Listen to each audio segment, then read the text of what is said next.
Hello everyone, CaddywhumpusGamer here, bringing you another episode of Minecraft Awakening. Today's episode we are going to be making Tesseracts and deep storage units. Alright, there's going to be several things that we are going to need. We're going to need ender tanks, and we're going to need ender chests. We are also going to need, ooh, good. We're going to need energy conduits, we're going to need fluid conduits, we're going to need item conduits. We're going to need capacitors. We're going to need vibrant capacitor banks, I should say. Alright, living rock, we're going to need some of that. We're also going to need our Botania wand. And then 2, 4, 6 things. Let's see, I got the tanks, I've got the capacitors, I got the 3 of those. Oh, okay, that's right. So one of the things we're going to need is, if we search Tesseract, we're going to need a Tesseract frame full. Now you're also going to have to make the empty ones, like this. It's a steel frame and steel sheet metal blocks around it like this. You're going to need a magma crucible and a fluid transposer. Because I don't think, you can use a bottling machine, or you can use a fluid transposer. I've seen in other mod packs where you can like put it inside the casting basin and just do it from the smeltery, but this doesn't have that. Anyway, you're going to throw ender pearls in here. They're going to smelt down and you're going to get resonant ender. And then you just put these inside of here and you're good to go. So 1, 2, 3, 4, 5, 6, 7. Okay, the last thing that we need are the Staff of Traveling. Alright, so we are going to run over here to our runic altar. And I cleaned up this place a little bit. I got rid of the the plate used for making terra steel. I can never say that thing right. Alright, so let's clear out our hotbar like this. And we're going to go like this.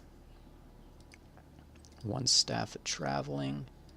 Then this, I'm looking on my other screen to make sure I get everything.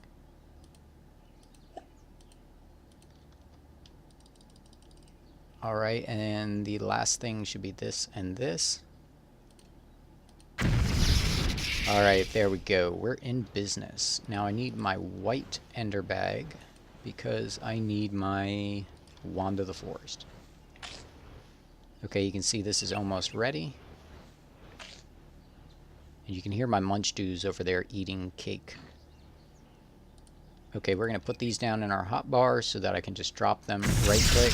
Now if you right click with an empty hand, it will add the last recipe back in as long as you have the items.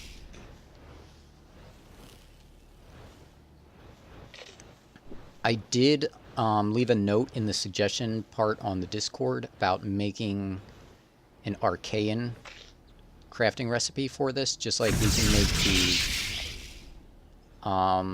the infusion stones. We can either make in the runic altar or in the Archaean crafting table. I'd like to be able to make these in an Archaean crafting table. It would make everything so much easier. Alright, throw one of these down in this. Now I only have enough to make 8 of these? 9. Okay, counting the one that's on it. Hopefully I have enough mana. I should. Are those sending to this? I need to work out all my mana stuff. There's like so much stuff I have to do and like not enough time. Alright, one of the reasons I want to make deep storage units, they can hold 2.1 billion items, I think. Only one type of item, but they can hold 2.1 billion of it. I did already make a couple of these. The main reason I want them is because I have a ton of coal over there, and I also have a ton of red matter furnaces, and I'm going to have to make a whole bunch more of those.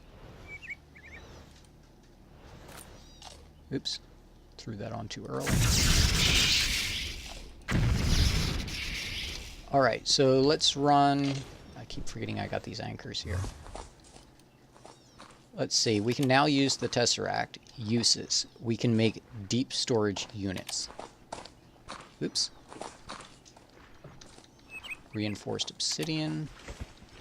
Dark steel bars.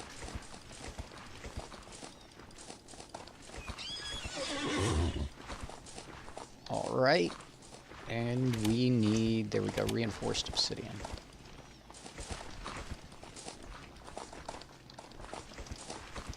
Like this, deep storage unit. And like I said, this can hold one type of item, and it could hold, I believe, 2.1 billion or something like that.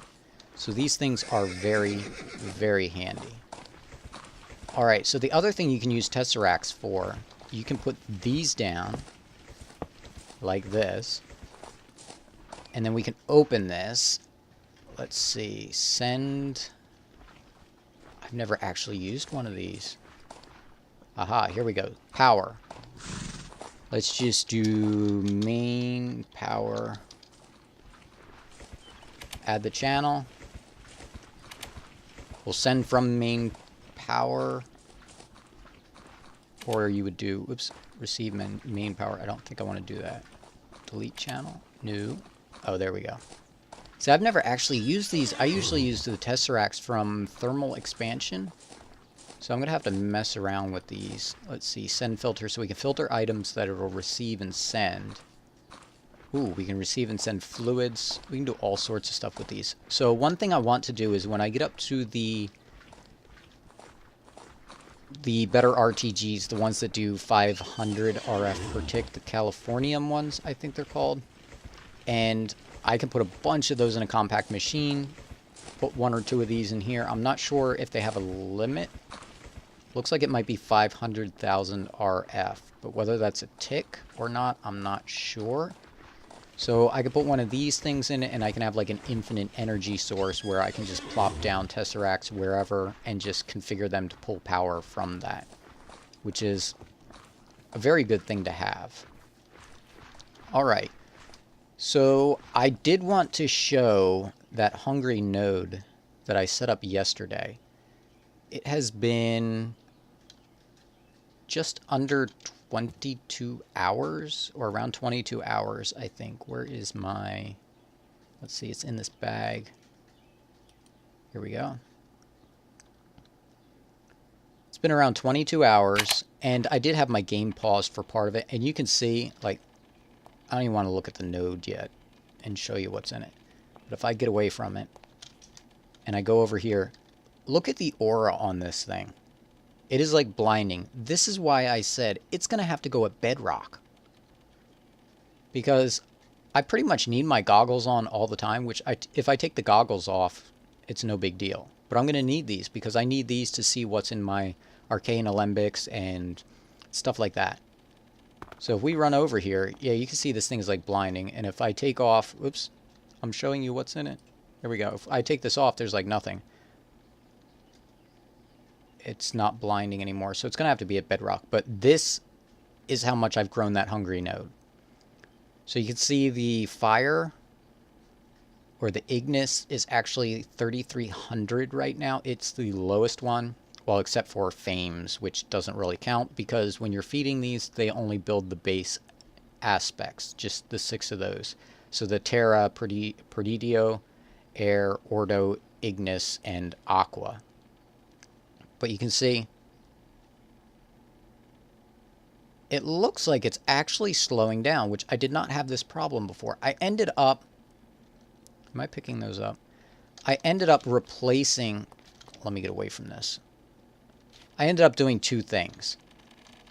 I ended up putting regular dispensers in here because they can dispense faster than the other ones, I believe. So that way I can feed it faster. And I also put an enchantment table here because nodes... I didn't explain this in the earlier video. Nodes cannot eat obsidian. They cannot eat enchanting tables. It's anything over a hardness of 5, I believe. Or is it 5 and over? So when I had the obsidian in here, it took up this whole block. And it was really hard to see this node. There was just like a little teeny spot like this much where it would be like either on or off. Now I can go, I've got this whole big area right here where I can see it. So this is a useful tip Put an enchanting table there, you got a lot more room to see your node. Yeah, and you can see it's already gained a couple of Ignis. This thing was gaining like crazy before. I'm wondering if maybe I should just move this and just start tainting it. Because, I mean, 3,000 isn't bad at all, really. And I do know where there is another hungry node, and I could just do that. Well, I got enough time this episode to actually do that if I decide I want to. Do I want to? Let's see. I guess I might as well because, like I said, I can build another super node. Let's see. Before, do I want to... I'll pick this up now. Alright. And then I can do this and turn these dispensers off like that. Now I need to pick up all these items. Let's see, turn my ring on. There we go. Alright, we will throw these. Oops. Wrong bag and wrong bag again. This is supposed to be here. There we go. I moved my bags to get all those items in. My hot bar. Oh, there's something else I want to show if I have time. Alright, so I know there's a tainted biome over here. And actually, it works out perfect for me to show you the other thing that I wanted to show you, because... Why is there a quarry mark here? What in the world? Okay, oh, I'm going in the wrong direction. Derp. I was like, who quarried there? And I'm like, oh, I did. I thought I was heading northeast and I was heading southwest. Southwest Airlines. I do like having the angel wings, or the angel ring that let me fly. Alright, so one of the people on Discord pointed out something to me, and I'm like, oh, are you kidding me? I never realized you could do that. So then I checked it out, and I'm like, oh, that is awesome. Oh, you can see. Check this out. This is still tainted land. Oh, no, it's plains. I put down one of these ethereal blooms, which these things only have an EMC of 9. I'm not sure if that's correct. I want to check with Shadow Wake before I go making a bunch of those, because that seems super cheap. Alright, so let's just put my hungry node right. I want to grab something first. Here we go. Put the hungry node. Oops, I needed this. Okay, put the hungry node down here. And now I'm going to use my Spectre key, because the other thing that I want to show you is in the Spectre dimension. Now, I was on Discord and somebody pointed something out and I'm like, are you kidding? Because compact machines, if you use a matter mover and you grab one of the walls and you step outside of it, it teleports you back in and gives you like some nausea or whatever and like bad side effects. With the Spectre dimension, you can actually move these and you can actually fly outside the Spectre dimension and build out here if you want to. You can make it as big as you want to. Now, I'm not sure whether or not I'm actually going to do that. I think I'm going to check with Shadow Wake. Shadow Wake, if you're watching this, is it an exploit or is it something you would be fine with people doing? You know, and you'd be like, wow, I would actually probably do that. Just leave a comment below. Nodes actually spawn in here and you can run around and pick them up. Though it is a little bit of a hassle to try and find your way back because the map doesn't work in here. Everything just stays dark. So make sure you set a waypoint. A lot of them have vacuous in them. Alright, so yeah, I want to know, is this an exploit? I mean, it is kind of an exploit, but maybe it's kind of intended because by the time you get the matter mover, you're already, you know, stage 2 or 3 tech. So having a bigger pocket dimension isn't that big of a deal.